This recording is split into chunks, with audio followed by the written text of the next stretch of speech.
నీ వాక్యము ద్వారా మాట్లాడావు దేవా, నీ వాక్యము ద్వారా మమ్మల్ని తాకావు. స్తుతించండి దేవుని బిడ్డలు.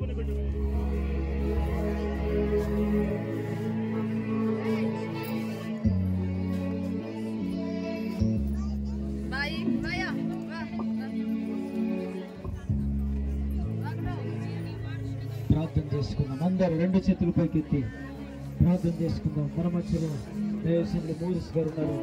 ఇంతబెట్ట వాక్యం ప్రతి ఒక్కరు హృదయాల్లో తెలిసినట్లుగా ప్రార్థన చేస్తారు. తన ప్రభా అందులో గ్రామంలో తన గొప్ప ఆయన తన ప్రభా గొప్పవాడు అయినటువంటి ఈ మాటలను ప్రభా మేము విన్నాం. మేము బలపరచబడ్డాం నేను.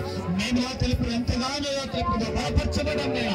మేము ఎంత మాత్రం నేను తెలుపుగా సిగ్గుపడేవారం కాదు నేను. ఎంత మాత్రం ఆధారపడేవారం కాదు నేను.